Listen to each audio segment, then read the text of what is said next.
जय हिंद दोस्तों, बहुत बहुत स्वागत है हमारे YouTube चैनल पर। दोस्तों, अगर आप एक ट्रस्ट हैं, एनजीओ हैं, सोसाइटी हैं, सेक्शन 8 की कंपनी है, इसके अलावा भी दोस्तों अगर आप किसी और पर्पज़ से आप एओपी बीओआई हैं, फिर भी आप एक एनजीओ चलाते हैं, नॉन गवर्नमेंट ऑर्गेनाइजेशन है, एनपीओ है, नॉन प्रॉफिट ऑर्गेनाइजेशन है, तो आपको पता होगा बहुत सारे रजिस्ट्रेशन आपको लेने पड़ते हैं ताकि गवर्नमेंट की ग्रांट वगैरह आपको मिल जाए। दोस्तों, इनकम टैक्स का सेक्शन 80G जो होता है और 12A होता है, वो तो काफ़ी इंपॉर्टेंट और मैंडेटरी होता है जब आपको डोनेशन वगैरह में छूट लेनी होती है। लेकिन कई बार आपको नीति आयोग का भी रजिस्ट्रेशन मांग लिया जाता है। नीति आयोग को एनजीओ दर्पण भी बोलते हैं। तो एनजीओ दर्पण या नीति आयोग के अंदर अगर आप अपना रजिस्ट्रेशन करना चाहते हैं दोस्तों, तो शुरू से लेकर के लास्ट तक स्टेप बाय स्टेप आपको हम बताने वाले हैं कि एनजीओ दर्पण में आप अपना रजिस्ट्रेशन कैसे कर सकते हैं। बड़े ही इजी स्टेप्स की सहायता से आपको प्रैक्टिकली एक एक चीज के बारे में बताने वाले हैं इस वीडियो में, ताकि आप अपना एनजीओ दर्पण का रजिस्ट्रेशन खुद कर पाएं। फिर भी कोई डाउट, क्वेरी, क्वेश्चन आपका रहता है तो आप हमें कमेंट बॉक्स में कमेंट करें, हम उसका भी रिप्लाई करने की कोशिश करेंगे।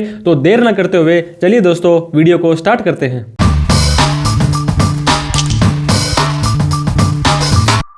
तो दोस्तों, एनजीओ दर्पण नीति आयोग में अगर आपने रजिस्ट्रेशन करवाना है तो किसी भी ब्राउजर में आ जाएं और यहाँ पे आपको एनजीओ दर्पण लिख देना है। सिंपली जैसे एनजीओ दर्पण लिखेंगे तो NGOdarpan.gov.in की वेबसाइट आपको दिखाई देगी। इसके ऊपर आपको दोस्तों सिंपली क्लिक कर देना है। तो इस तरह से हर घर तिरंगा, ये देखिए अभी तक अपडेट नहीं किया इन्होंने, मोदी जी आए हुए हैं, तो ये वेबसाइट आपको यहाँ पे दिखाई देगी। अब ये देखिए दोस्तों, राइट साइड में बिल्कुल ऊपर लॉगिन या रजिस्टर का आपको ऑप्शन दिखाई देगा, या यहाँ पर भी दिखाई देगा लॉगिन या रजिस्टर। इसके ऊपर आपको क्लिक कर देना है। दोस्तों, आपको पता होगा अगर पहली बार आप आईडी बनाई है, आपने पहले ऑलरेडी रजिस्ट्रेशन कर रखा है तो साइन इन करेंगे। अगर पहली बार आप इस वेबसाइट पर आए हैं तो साइन अप आपको करना पड़ेगा। साइन अप करने के बाद में ये देखिए 3 स्टेप आपको यहाँ पे फॉलो करने पड़ेंगे। नेम ऑफ द एनजीओ, दोस्तों ये नाम आपको वही डालना है जो आपके पैन कार्ड पे है। इसके बाद में कॉन्टैक्ट पर्सन है जो आपका, उसका मोबाइल नंबर डालना है। कॉन्टैक्ट पर्सन की ईमेल आईडी डालनी है। उसके बाद में आपको एक कैप्चा डालना है। कैप्चा डालने के बाद में सबमिट पर क्लिक कर देना है। तो ये सारी की सारी इन्फॉर्मेशन डालने के बाद में दोस्तों आपको सबमिट पर क्लिक करना है। तो आपको ये पोर्टल कहेगा प्लीज़ वेट। इसके बाद में दोस्तों मोबाइल नंबर पर एक ओटीपी गया है, ईमेल पर एक ओटीपी गया है।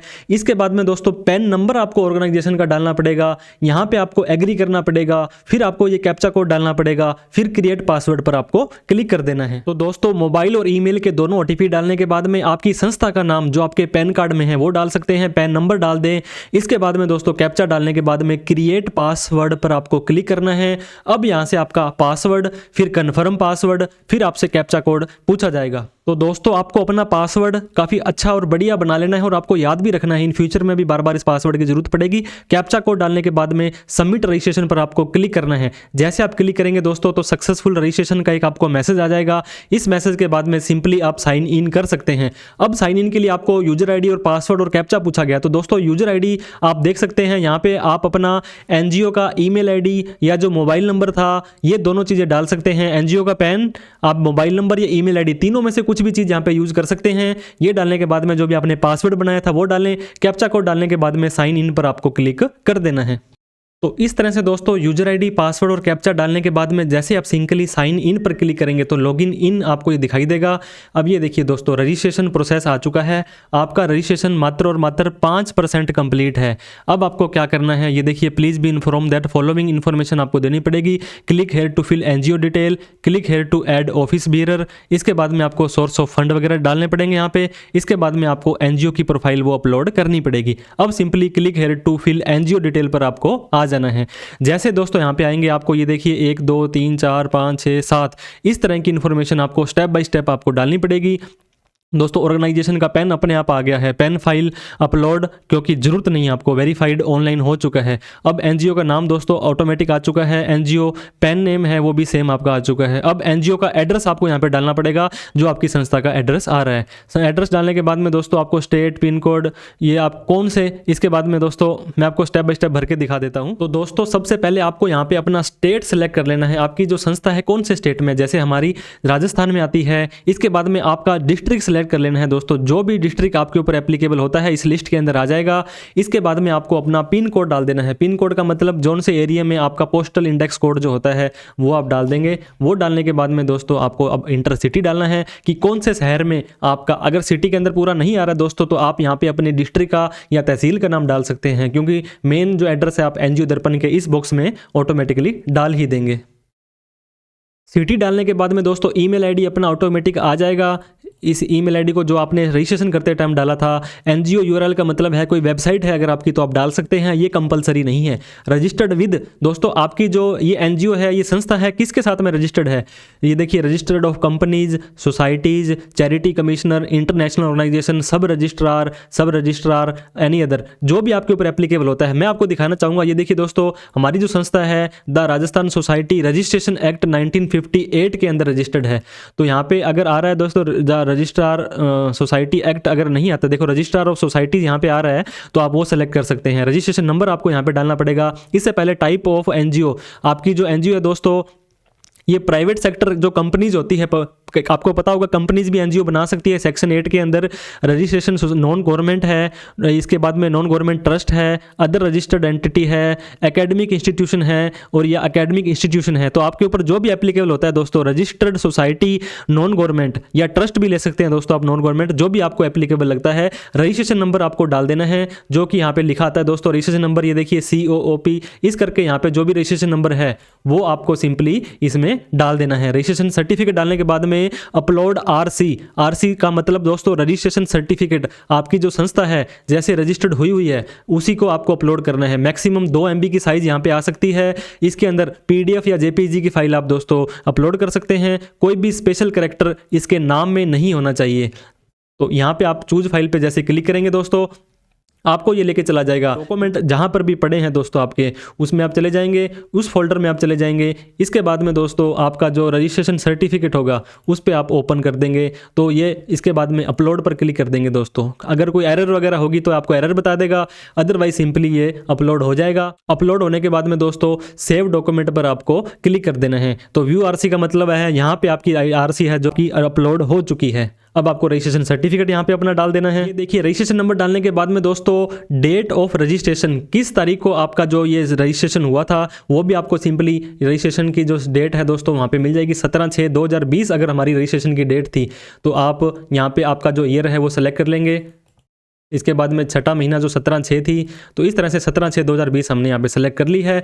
Is NGO registration validity available, इसका मतलब ये है कि कुछ लिमिटेड समय के लिए आप वैलिड हैं क्या, तो सिंपली इसको नो ही रखना है आपको दोस्तों, क्योंकि काफ़ी सारी रजिस्ट्रेशन एंटिटीज होती है उनकी वैलिडिटी नहीं होती है। Is FCRA available, foreign currency regulation act, दोस्तों इंडिया से बाहर से पैसा मंगाना होता है तो FCRA के अंदर रजिस्ट्रेशन करना पड़ता है। तो वो अगर आपका है तो यस करके डिटेल डाल देंगे, अदरवाइज सिंपली नो रखेंगे। और लास्ट में एक्ट का नेम मैंने आपको फिर से बता देता हूँ। एक्ट का नेम आपको जो आपके रजिस्ट्रेशन में कौन से एक्ट में हुआ है आपका, ये देखिए the Rajasthan society registration act 1958 है। आपकी संस्था किसी भी एक्ट के अंदर रजिस्टर्ड है तो उसका नाम आप सिंपली यहाँ पे टाइप कर देंगे। ये सारी की सारी इन्फॉर्मेशन डालने के बाद में सिंपली दोस्तों आपको सेव बटन पर क्लिक कर देना है। अगर आपका ये सेव बटन हाईलाइट नहीं हो रहा है तो बट ऑब्वियस सी बात है, ऊपर कोई ना कोई इन्फॉर्मेशन आपकी रह गई है। जैसे ये देखिए, हमारे इस बॉक्स के अंदर हमारा एड्रेस डालना रह गया था। अब हमारा ये सेव का बटन हाईलाइट हो चुका है, तो सिंपली दोस्तों हम सेव कर देंगे। Your NGO profile has been saved, तो हमारी प्रोफाइल सेव हो चुकी है। प्लीज़ वेट कर रहे हैं। इसके बाद में दोस्तों एनजीओ डिटेल के बाद में ये देखिए हमें सेव की डिटेल, मतलब सेव हमारी होगी। अब रजिस्ट्रेशन डिटेल पर हमें आ जाना है दोस्तों। रजिस्ट्रेशन डिटेल के अंदर हमारी संस्था का नाम, कहाँ पे रजिस्टर्ड हैं, ये सारी चीज़ें हमारी यहाँ पे आ चुकी है। अब मेंबर डिटेल, ये भी काफ़ी इंपॉर्टेंट चीज़ होती है। मेंबर डिटेल के अंदर आपको कम से कम 3 मेंबरों की डिटेल डालनी है दोस्तों। आपका प्रेसिडेंट हो सकते हैं या chairman, main person, secretary general या ट्रेजरर, मतलब 3 पोस्ट और 3 ही मेंबरों की डिटेल आपको यहाँ पे सिंपली डालनी है। ऐड ऑफिस बीयरर पर आपको क्लिक करना है। अब इसके बाद में ऑफिस बीयरर का नेम क्या है दोस्तों, वो मेल है, फीमेल है या अदर है। उसके बाद में उस पर्सन की डेट ऑफ बर्थ क्या है वो आप उसके पैन कार्ड से डाल सकते हैं। डेजिग्नेशन के अंदर दोस्तों बहुत सारी चीज़ें आ रही हैं। देखिए, प्रेसिडेंट है, चेयरमैन है, वाइस चेयरमैन है, जो भी आपको एप्लीकेबल होती है। आपको लगता है कि कुछ चीज़ आप यहाँ पे उसको नहीं बता पा रहे हैं तो दोस्तों मेंबर भी ले सकते हैं, अदर भी ले सकते हैं, आप इसमें ट्रस्टी भी ले सकते हैं। जो आपके ऊपर एप्लीकेबल होता है वो आप ले लें यहाँ पे। इसके बाद में की डेजिग्नेशन क्या है, ये मेन बंदा क्या है दोस्तों, प्रमोटर है, चीफ फंक्शनरी मेन बंदा है इनका, पैट्रॉन है या अदर्स है, जो भी आपके ऊपर एप्लीकेबल होता है वो ले लें। इसके बाद में नेम ऑन पैन कार्ड, उस व्यक्ति के पैन कार्ड में क्या नाम है, उस व्यक्ति का पैन कार्ड, उस व्यक्ति के आधार कार्ड में क्या नाम है, उस व्यक्ति का आधार कार्ड। उसके बाद में उस व्यक्ति का मोबाइल नंबर, ईमेल आईडी और वो कब से काम कर रहा है, उसकी भी अपॉइंटमेंट डेट वगैरह होगी तो ठीक है, अदरवाइज जब से आपकी रजिस्ट्रेशन संस्था ये बनी थी तब से ही आप उसकी जो डिटेल है यहाँ पे ले सकते हैं। सारी की सारी डिटेल डालने के बाद में दोस्तों पैन नंबर के नीचे आई एग्री पर क्लिक करना है और आधार नंबर के नीचे आई एग्री पर क्लिक करना है, तो ये आपको सेव चेंजेस का ऑप्शन यहाँ पे दे देगा, तो सिंपली आप सेव चेंजेस कर सकते हैं। तो थोड़ा सा ये टाइम ले सकता है दोस्तों, प्लीज वेट। लेने के बाद में आपका ऑफिस बियरर की इंफॉर्मेशन है वो सेव्ड सक्सेसफुली हो चुकी है, मतलब एक मेंबर की डिटेल आपकी ऑटोमेटिकली नीचे देखिए आने लगी है। इसी तरह से ऐड बियरर करके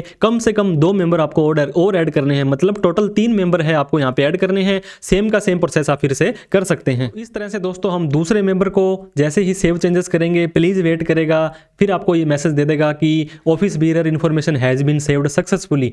एक के बाद में दूसरा मेंबर और दूसरे के बाद में दोस्तों तीसरा मेंबर आपको ऐड कर लेना। तो इस तरह से दोस्तों तीसरे मेंबर को भी अगर आप सेव चेंज करेंगे, सारी की सारी इन्फॉर्मेशन दोस्तों एज पर पैन और आधार डालने के बाद में प्लीज वेट का ऑप्शन आपको आएगा फिर से। अब आपको बोलेगा कि office bearer has been updated successfully. तो इसका मतलब दोस्तों क्या हुआ, आपके तीनों के तीनों मेंबर है ये देखिए यहाँ पे ऐड हो चुके हैं। अब आपको सोर्स ऑफ फंड पर आ जाना है। सोर्स ऑफ फंड का मतलब क्या हुआ दोस्तों कि आपका पैसा कहां कहां से आ रहा है। Source of fund note field financial year 2021, 21-22 और 22-23। क्लिक हेयर टू व्यू इसका फंड की डिटेल और ये सोर्स की डिटेल। तो दोस्तों इन दोनों के ऊपर ही जैसे आप क्लिक करेंगे आपको ईयर वाइज यहाँ पे डिटेल देनी पड़ेगी कि कौन कौन से साल में कितना कितना पैसा आया था सोर्स ऑफ फंड के अंदर। ये देखिए दोस्तों फाइनेंशियल ईयर आपका 20-21, 21-22 और 22-23 जब से आप रजिस्टर्ड करेंगे मोस्टली तो 3 साल का मांगते हैं। ग्रांट कोई मिली थी आपको, गवर्नमेंट से कोई पैसा मिला था तो यस या नो कर देंगे आप। पर्पज या कमेंट आपको यहाँ पे डाल देने हैं कि किस पर्पज के लिए कैसा पैसा आपके पास में आया था, कहाँ से आया था 50 कैरेक्टर में कि हम इस सेक्टर के अंदर ये पैसा हमारे पास में जनरल डोनेशन आती है और हम इस फंड में यहाँ पे पैसा इस पर्पज के लिए लगा देते हैं। तो इस तरह से दोस्तों आप लिख सकते हैं कि हम जनरल पब्लिक से जो पैसा इकट्ठा करते हैं और लोगों की जनरल पब्लिक यूटिलिटी के अंदर ही लगा देते हैं। तो सेव चेंजेस हमारा हो गया है दोस्तों। इसके बाद में फिर से आपको अगले ईयर में आ जाना है। इसके बाद में 21-22 आ गया, कोई ग्रांट वगैरह मिली थी तो ठीक है, अदरवाइज सेव कर देंगे। फिर दोस्तों हम तीसरे साल में आ जाएंगे, 22-23 में ग्रांट मिली थी तो ठीक है, अदरवाइज नो करके हम यहाँ पे सिंपली सेव कर देंगे। तो इस तरह से आप अपने सोर्स ऑफ फंड की डिटेल को अपडेट कर सकते हैं। अब हमें क्या करने का दोस्तों, आगे बढ़ना पड़ेगा। की कॉन्टैक्ट इन्फॉर्मेशन का मतलब यह है आपका मेन पर्सन, कल को कोई भी हमें कुछ जानकारी लेनी हो, पूछना हो तो हम किससे पूछेंगे। टाइटल के अंदर मिस्टर, मिसेज, डॉक्टर, प्रोफेसर जो भी आ रहा है आपका, यहाँ पे आपके मेन बंदे का फर्स्ट नेम, लास्ट नेम, इसके बाद में मोबाइल नंबर दोस्तों ऑटोमेटिक आ गया जो हमने रजिस्ट्रेशन के टाइम डाला था। ईमेल आईडी वो आ चुकी है। डेजिग्नेशन क्या है इस बंदे की, ये बंदा हमारा सेक्रेटरी है या जो भी है वो हम डाल देंगे। इसके बाद में इसकी date of birth PAN card के अकॉर्डिंग, इसका एड्रेस, इसका जो भी स्टेट होगा दोस्तों, जिस स्टेट से इस पर्सन बिलोंग करता है, इस स्टेट का जो भी दोस्तों डिस्ट्रिक्ट होगा जहाँ से ये बंदा बिलोंग करता है। इसके बाद में दोस्तों पिन कोड, जिस पिन कोड के अंदर ये रहता है, ये सारी की सारी डिटेल डाल के हमें सेव पर क्लिक कर देना है। तो ये इन्फॉर्मेशन डालने के बाद में दोस्तों हमें सेव पर क्लिक कर देना है। Your account information has been saved, इस तरह का ऑप्शन दोस्तों यहाँ पे आ जाएगा। कि कॉन्टैक्ट इन्फॉर्मेशन के बाद में वर्किंग एरियाज पर हमें आ जाना है। वर्किंग एरिया का मतलब दोस्तों ये होता है डिस्ट्रिक्ट या स्टेट की एक्टिविटीज। इसके बाद में वर्किंग एरिया, कौन से एरिया में हम काम करते हैं, बेस्ट प्रैक्टिस आपकी क्या रहती है दोस्तों, तो हमें ऐड पर यहाँ पे क्लिक कर देना है। ऐड पर क्लिक करेंगे तो दोस्तों हमारा कौन से स्टेट के अंदर हम काम करते हैं, तो हम जहाँ पे रजिस्टर्ड हैं वहाँ पे काम करते हैं। इसके बाद में दोस्तों हमारा जो भी डिस्ट्रिक्ट होगा जहां पे हम काम करते हैं, ये देखिए वैसे आपके पास में एक से ज़्यादा स्टेट के अंदर काम करते हैं तो उसे भी आप यहां पे ले सकते हैं। एक से ज़्यादा दोस्तों अगर आपका कोई भी रहता है वर्किंग एरिया तो वो भी आप यहां पे सिंपली ऐड कर सकते हैं। फिर आपको सेव चेंजेस पर क्लिक कर देना है। ये करने के बाद में दोस्तों आपका ये सेव हो जाएगा, आपका स्टेट और डिस्ट्रिक्ट सेव हो चुका है। वर्किंग एरिया आपका क्या रहता है, वर्किंग एरिया के अंदर जैसे दोस्तों आप ऐड डिटेल वगैरह करेंगे तो ये आपको बता देगा कि आपकी एनजीओ का नाम है, कौन से एरिया के अंदर आप चिल्ड्रन एक्टिविटी, ड्रिंकिंग वाटर, बहुत सारी एक्टिविटीज़ यहाँ पे एनी अदर आ रही है, एनिमल वेलफेयर, स्किल डेवलपमेंट, जो आपके ऊपर एप्लीकेबल होती है दोस्तों। जैसे एग्रीकल्चर हम कर दिया, इसके बाद में आर्ट एंड कल्चरल, चिल्ड्रन की हम सेफ्टी सिक्योरिटी की बात करते हैं। जो आपके ऊपर एप्लीकेबल होता है वो सारी की सारी यहाँ पे आप सेलेक्ट कर सकते हैं। सेलेक्ट करने के बाद में दोस्तों सिंपली आपको सेव चेंजेस पे क्लिक कर देना है। जैसे आप यहाँ पे क्लिक करेंगे तो वर्किंग एरिया भी आपका सेलेक्ट हो चुका है और वर्किंग स्टेट और जो आपका डिस्ट्रिक्ट है दोस्तों एक से ज़्यादा भी आप सेलेक्ट कर सकते हैं। अब आपको यहाँ पे बेस्ट प्रैक्टिस आपकी लिखनी है कि क्या क्या आप बढ़िया काम करते हैं, मेजर एक्टिविटी और अचीवमेंट दोस्तों आपकी क्या है। ये दोनों आपको कम से कम ज़्यादा से ज़्यादा 500 शब्दों में यहाँ पे लिख देने हैं। तो इस तरह से दोस्तों जिसके अंदर आपका बढ़िया काम या मेजर फील्ड है वो आप यहाँ पे लिख सकते हैं, और आपके अचीवमेंट्स वगैरह कि आपको किसी ने सम्मानित किया था, किसी जैसे हमें एसडीएम साहब ने किया था, या कोई भी आपकी अचीवमेंट्स हैं, मेजर एक्टिविटी मेन काम है, वो आप यहाँ पे लिख सकते हैं। उसके बाद में दोस्तों आपको सेव बटन पर क्लिक कर देना है। प्लीज़ वेट करेगा, एक्टिविटी हैव बीन सेव्ड आ चुका है, तो आपकी एक्टिविटी भी आपकी सेव हो चुकी है, वर्किंग एरिया हो गया है, ये सारी इन्फॉर्मेशन दोस्तों आपकी यहाँ पे डल गई है। जनरेट यूनिक आईडी, ये देखिए दोस्तों प्रोफाइल प्रोग्रेस आपकी जो 100% कंप्लीटेड बता रहा है, इसका मतलब क्या हुआ दोस्तों, आपकी फाइल 100% कंप्लीट हो चुकी है। All the information required relating to generation unique ID has been submitted for approval.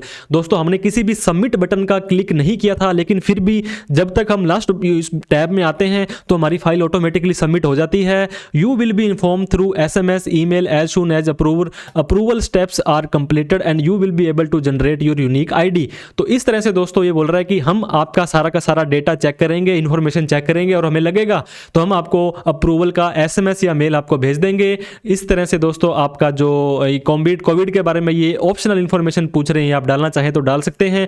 Otherwise दोस्तों जनरेट यूनिक आईडी में आते हैं, आपकी प्रोफाइल 100% कंप्लीट हो जाती है, तो इसका मतलब है कि आपका NGO दर्पण का रजिस्ट्रेशन अप्लाई हो चुका है, सबमिट हो चुका है। अब डिपेंड करता है इन ऑफिसर के ऊपर कि कब आपको ये अप्रूवल दे देते हैं।